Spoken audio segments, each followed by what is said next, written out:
ಹೋದ ಸೋಮವಾರ ಅಂತಂದರೆ ಅಮಾವಾಸ್ಯೆ ಯುಗಾದಿಗಿಂತ ಮುಂಚೆ ಆಗಿರುವಂಥ ಆಲಿಕಲ್ಲು ಮಳೆ ತುಂಬಾ ರಭಸವಾದಂಥ ಮಳೆ ಬಿತ್ತು. ಇದರಿಂದ ಗಾರ್ಡನ್ ಮೇಲೆ, ನನ್ನ ಗಿಡಗಳ ಮೇಲೆ ತುಂಬಾ ಕೆಟ್ಟದಾಗಿರುವಂಥ ಪರಿಣಾಮ ಉಂಟಾಗಿದೆ.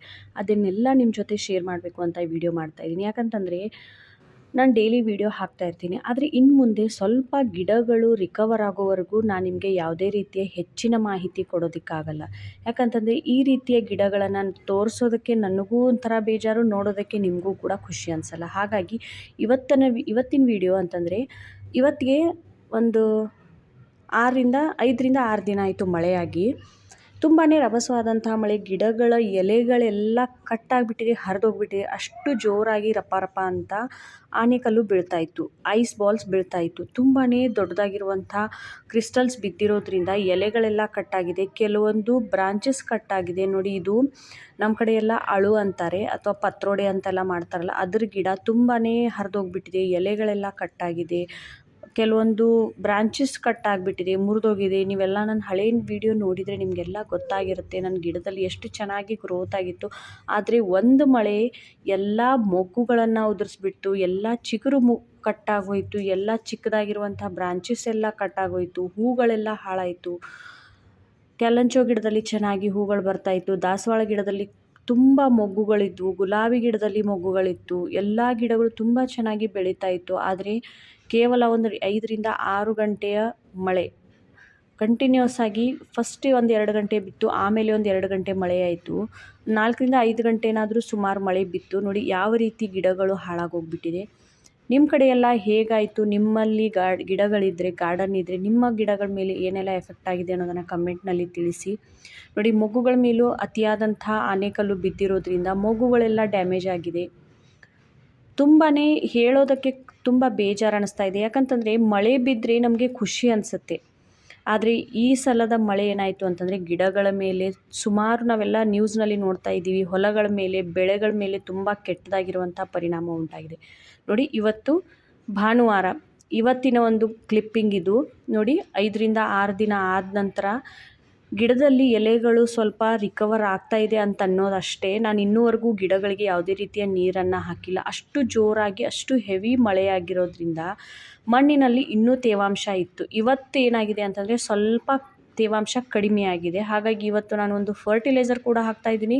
ಗಿಡಗಳನ್ನು ಹೇಗೆ ಇನ್ನು ಮುಂದೆ ರಿಕವರ್ ಮಾಡ್ತೀನಿ ಅನ್ನೋದನ್ನು, ನೀವು ಹೇಗೆ ರಿಕವರ್ ಮಾಡ್ಕೊಳ್ಬೇಕು, ಒಂದು ವೇಳೆ ನಿಮ್ಮ ಗಿಡದಲ್ಲೂ ಇದೇ ರೀತಿ ಪರಿಣಾಮ ಆಗಿದ್ದರೆ ಅನ್ನೋದನ್ನು ಕೂಡ ಈ ವಿಡಿಯೋದಲ್ಲಿ ತಿಳಿಸ್ಕೊಡ್ತಾ ಇದ್ದೀನಿ. ನೋಡಿ, ಮಣ್ಣು ನಿಮ್ಮ ಗಿಡದಲ್ಲಿ ಪಾಟ್ನಲ್ಲಿರುವಂಥ ಮಣ್ಣು ಒಂದು 80% ಒಣಗಿದೆ, ತೇವಾಂಶ ಕಡಿಮೆಯಾಗಿದೆ ಅಂತಂದರೆ ಇವಾಗ ನಾವು ಗಿಡಗಳನ್ನು ರಿಕವರ್ ಮಾಡ್ಕೊಳ್ಬೇಕು. ಹೇಗೆ ಅನ್ನೋದಾದರೆ, ನಿಮ್ಮ ಮಣ್ಣನ್ನು ಸ್ವಲ್ಪ ಚೆಕ್ ಮಾಡಿ, ಡ್ರೈ ಅನ್ನಿಸ್ತು ಅಂತಂದರೆ ಅದರಲ್ಲಿ ಬಿದ್ದಿರುವಂಥ ಹಳದಿ ಎಲೆ, ಒಣಗಿರುವಂಥ ಎಲೆ, ಕಟ್ಟಾಗಿರುವಂಥ ಎಲೆಗಳನ್ನೆಲ್ಲ ತೆಗೆದು ಮೊದಲು ಮಣ್ಣಿನ ಮೇಲ್ಪದರವನ್ನು ಸ್ವಚ್ಛಗೊಳಿಸಿ ಮಣ್ಣನ್ನು ಅಗದು ನೋಡಿ ಎಲ್ಲಿವರೆಗೂ ಮಾಯಿಶ್ಚರ್ ಇದೆ. ಇನ್ನೂ ಮಣ್ಣು ಅಗದ ನಂತರ ಅದರಲ್ಲಿ ತೇವಾಂಶ ಇದೆ ಅನಿಸಿದ್ರೆ ಆ ಕೆಲಸ ಮಾಡಬೇಡಿ. ಒಂದು ವೇಳೆ ಮಣ್ಣು ಚೆನ್ನಾಗಿ ಒಣಗಿದೆ ಅಂತಂದರೆ ನಾನು ಹೇಳಿರುವಂಥ ಫರ್ಟಿಲೈಸರನ್ನು ಹಾಕಿ.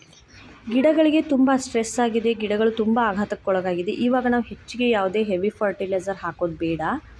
ಗಿಡಗಳನ್ನು ಮೊದಲು ನಾವು ಎಲೆಗಳು ಕವರ್ ಆಗೋದಕ್ಕೆ, ಅದರಲ್ಲಿ ಹೊಸ ಚಿಗುರು ಬರೋದಕ್ಕೆ ಫರ್ಟಿಲೈಸರ್ ಹಾಕೋಣ. ಆಮೇಲೆ ಹೂ ಬಿಡೋದಕ್ಕೆ ಅಥವಾ ಹೆಚ್ಚು ಹೂಗಳು ಬರೋದಕ್ಕೆ, ಮೊಗ್ಗು ಬರೋದಕ್ಕೆ ಫರ್ಟಿಲೈಸರ್ ನೋಡೋಣ. ನಾನಿಲ್ಲಿ ಸದ್ಯಕ್ಕೆ ನಿಮಗೆ 2 ಪಾಟ್ನಲ್ಲಿ ಕೆಲಸ ಮಾಡಿ ತೋರಿಸ್ತಾ ಇದ್ದೀನಿ.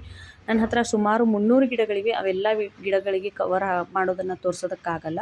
ಹಾಗಾಗಿ ನೋಡಿ, 2 ಗಿಡದ ಪಾಟ್ನಲ್ಲಿರುವಂಥ ಮಣ್ಣನ್ನು ಅಗೆದು ಸ್ವಲ್ಪ ಲೂಸ್ ಮಾಡ್ತಾ ಇದ್ದೀನಿ.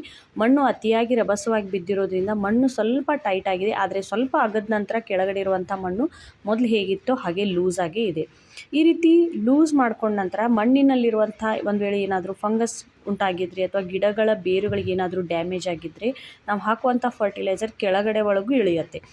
ನಾನಿಲ್ಲಿ ಯೂಸ್ ಮಾಡ್ತಿರುವಂಥ ಫರ್ಟಿಲೈಸರ್ ಏನು ಅಂತಂದರೆ ಬೇವಿನ ಹಿಂಡಿ. ಬೇವಿನ ಹಿಂಡಿ ಬೇರುಗಳ ಸ್ಟ್ರೆಸ್ಸನ್ನು ಕಡಿಮೆ ಮಾಡುತ್ತೆ, ಗಿಡಗಳಿಗೆ ನೈಟ್ರೋಜನನ್ನು ಒದಗಿಸುತ್ತೆ. ಇದರಲ್ಲೂ ಕೂಡ NPK ಅಂಶ ಇದೆ, ಮೈಕ್ರೋನ್ಯೂಟ್ರಿಯೆಂಟ್ಸ್ ಇದೆ, ಜೊತೆಗೆ ಬೇರುಗಳಿಗೆ ಸ್ಟ್ರೆಂತನ್ನು ಒದಗಿಸುತ್ತೆ, ಬೇರುಗಳಿಗೆ ಒಂದು ಇನ್ಸ್ಟಂಟ್ ಎನರ್ಜಿಯನ್ನು ಕೊಡುತ್ತೆ. ನಾನಿಲ್ಲಿ 2 ಮುಷ್ಟಿಯಷ್ಟು ಬೇವಿನ ಹಿಂಡಿ, ಆಮೇಲೆ 2 ಮುಷ್ಟಿಯಷ್ಟು ಟೀ ಪೌಡ್ರ್, ಯೂಸ್ ಮಾಡಿರುವಂಥ ಚಹಾ ಪೌಡರ್, ಮನೆಯಲ್ಲಿ ನಾವೆಲ್ಲ ಟೀ ಮಾಡ್ತೀವಲ್ಲ ಆ ಒಂದು ಟೀ ಮಾಡಿ ಉಳಿದಿರುವಂಥ ಟೀ ಪೌಡ್ರನ್ನ ತೊಗೊಳ್ತಾ ಇದ್ದೀನಿ. ಒಮ್ಮೆಲೆ ನಾವು ಫ್ರೆಶ್ ಟೀ ಪೌಡ್ರನ್ನ ನಾನಂತೂ ಹಾಕ್ತಾಯಿಲ್ಲ.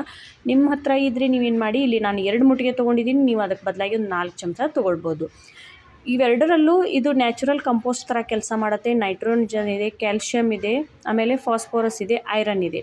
ಇವು ಗಿಡಗಳಿಗೆ ಐರನನ್ನು ಒದಗಿಸುತ್ತಿದ್ದರಿಂದ ಇನ್ನು ಮುಂದೆ ಬರುವಂಥ ಆಲ್ರೆಡಿ ಎಲ್ಲ ಬ್ರಾಂಚಸ್ ಡ್ಯಾಮೇಜ್ ಆಗಿದೆ, ಮತ್ತೇನಾದರೂ ಅದರಲ್ಲಿ ಬ್ರಾಂಚಸ್ ಹೆಲ್ದಿ ಆಗಬೇಕು ಅಂತಂದರೆ, ಹೊಸ ಚಿಗುರು ಹೆಲ್ದಿಯಾಗಿ ಬರಬೇಕು ಅಂತಂದರೆ ಇವೆರಡೂ ವಸ್ತುಗಳನ್ನು ಚೆನ್ನಾಗಿ ಮಿಕ್ಸ್ ಮಾಡಿ ಮಣ್ಣಿನಲ್ಲಿ ಮಿಕ್ಸ್ ಮಾಡ್ಕೊಂಡ್ಬಿಡಿ. ಒಂದೊಂದು 2 ಮುಟ್ಟಿಗೆ ಹಾಕಿ, ಏನೂ ತೊಂದರೆ ಇಲ್ಲ. ಬೇವಿನ ಹಿಂಡಿನೂ ಗಿಡಗಳಿಗೆ ಯಾವುದೇ ರೀತಿ ತೊಂದರೆ ಮಾಡಲ್ಲ. ಹಾಗೆ ಇಲ್ಲಿ ನಾವು ಬಳಸಿರುವಂಥ ಟೀ ಪೌಡರ್ ಹಾಕ್ತಾ ಇದ್ದೀವಿ, ಅದು ಕೂಡ ಗಿಡಗಳಿಗೆ ಯಾವುದೇ ರೀತಿ ಹಾನಿಯನ್ನು ಉಂಟು ಮಾಡಲ್ಲ, ಯಾವುದೇ ರೀತಿ ಸೈಡ್ ಎಫೆಕ್ಟ್ ಕೂಡ ಆಗಲ್ಲ. ಇದನ್ನು ಏನು ಮಾಡಿ ಮೊದಲಿಗೆ ಹಾಕಿ. ನೀವು ಕಂಪೋಸ್ಟ್ ಇದ್ದರೆ ಕಂಪೋಸ್ಟ್ ಹಾಕ್ಬೋದು, ಆದರೆ ನಾನು ಸದ್ಯಕ್ಕೆ ಹಾಕ್ತಾ ಇಲ್ಲ. ಯಾಕಂತಂದರೆ ಗಿಡಗಳು ಸ್ವಲ್ಪ ಕವರ್ ಆಗಲಿ, ಆಮೇಲೆ ನಾವು ಏನು ಮಾಡೋಣ ಮತ್ತೆ ಕಂಪೋಸ್ಟನ್ನು ಹಾಕೋಣ. ಆಮೇಲೆ ಇಲ್ಲಿ ಒಂದು ಲಿಕ್ವಿಡನ್ನು ಹಾಕ್ತಾಯಿದ್ದೀನಿ. ನೀರು ಇವತ್ತಿಗೆ ನನ್ನ ಗಿಡಗಳಿಗೆ ನೀರು ಹಾಕಿ ಅಂತಂದರೆ ಮಳೆ ಹೋಗಿ ಒಂದು 6 ದಿನ ಆಯಿತು. ಅದಕ್ಕೋಸ್ಕರ ನಾನು ಈ ಲಿಕ್ವಿಡನ್ನು ಹಾಕ್ತಾಯಿದ್ದೀನಿ. 1 ಲೀಟರ್ ನೀರಿನಲ್ಲಿ 1 ಚಮಚ ಸೀವೀಡ್ ಲಿಕ್ವಿಡ್ ಮೈಕ್ರೋನ್ಯೂಟ್ರಿಯೆಂಟ್ಸ್ ಹಾಗೂ ಒಂದು ಅರ್ಧ ಚಮಚ ಎಪ್ಸಮ್ ಸಾಲ್ಟ್, ಇವೆರಡೂ ವಸ್ತುಗಳು ಗಿಡಗಳಿಗೆ ಇನ್ಸ್ಟಂಟ್ ಎನರ್ಜಿಯನ್ನು ಕೊಡುತ್ತೆ. ಗಿಡಗಳು ಬೇಗ ರಿಕವರಿ ಆಗೋದಕ್ಕೆ ಹೆಲ್ಪ್ ಆಗುತ್ತೆ. ಎಪ್ಸಮ್ ಸಾಲ್ಟ್ ಗಿಡದಲ್ಲಿ ಬೇಗ ಎಲೆಗಳು ಬರೋದಕ್ಕೆ, ಆಮೇಲೆ ಕ್ಲೋರೋಫಿಲ್ ಅಂಶ ಹೆಚ್ಚಾಗೋದಕ್ಕೆ ಹೆಲ್ಪ್ ಮಾಡುತ್ತೆ. ಇದರಿಂದ ಬೇಗ ಚಿಗುರು ಬಂದು ಎಲೆಗಳು ಆರೋಗ್ಯಕರವಾಗಿ ಬೆಳೆಯೋದಕ್ಕೆ ಸಹಾಯ ಆಗುತ್ತೆ. ಹಾಗಾಗಿ ಇವೆರಡೂ ವಸ್ತುಗಳನ್ನು ಮಿಕ್ಸ್ ಮಾಡಿ ಒಂದು 5 ನಿಮಿಷ ಬಿಟ್ಟು ಆಮೇಲೆ ಏನು ಮಾಡಿ ಒಂದು ಅರ್ಧ ಲೀಟರ್ನಷ್ಟು ಗಿಡದ ಮಣ್ಣಿನಲ್ಲಿ ಹಾಕಿ, ಚೆನ್ನಾಗಿ ಮಣ್ಣಿಗೆ ಇದನ್ನು ಲಿಕ್ವಿಡ್ ಹಾಕಿದ ನಂತರ ನೆಕ್ಸ್ಟ್ ವಾಟ್ರಿಂಗ್ ಅಥವಾ ನೆಕ್ಸ್ಟ್ ಫರ್ಟಿಲೈಸರ್ ಯಾವುದೇ ನೀವು ಲಿಕ್ವಿಡ್ ಹಾಕ್ತಾ ಇದ್ದೀರಾ ಅಂತಂದರೆ ಒಂದು 5 ರಿಂದ 6 ದಿನಗಳ ಗ್ಯಾಪ್ ಆದ ನಂತರ ಮತ್ತೆ ಯಾವುದಾದ್ರೂ ಫರ್ಟಿಲೈಸರನ್ನು ನೀವು ಕೊಡ್ಬೋದು. ಆದರೆ ನನ್ನ ಪ್ರಕಾರ ಯಾವುದೇ ಅಷ್ಟೊಂದು ಫರ್ಟಿಲೈಸರ್ ಮಾಡುವಂಥ ಅವಶ್ಯಕತೆ ಇಲ್ಲ.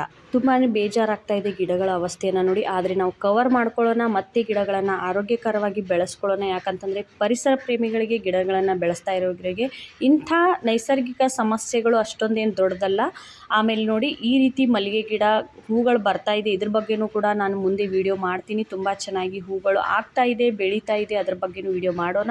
ಸೊ ಅಲ್ಲಿವರೆಗೂ ವಿಡಿಯೋ ನೋಡ್ತಾ ಇರಿ, ಸಪೋರ್ಟ್ ಮಾಡ್ತಾ ಇರಿ. ಜೊತೆಗೆ ಹೊಸದಾಗಿ ಚಾನಲ್ ಬಂದು ನೋಡ್ತಾ ಇದ್ರೆ ದಯವಿಟ್ಟು ಸಬ್ಸ್ಕ್ರೈಬ್ ಮಾಡ್ಕೊಳ್ಳಿ. ವಿಡಿಯೋ ಇಷ್ಟ ಆಗಿದ್ದರೆ ಲೈಕ್, ಶೇರ್, ಕಮೆಂಟ್ ಮಾಡೋದನ್ನು ಮರಿಬೇಡಿ. Thanks for watching. Bye. Happy gardening. Take care. Bye.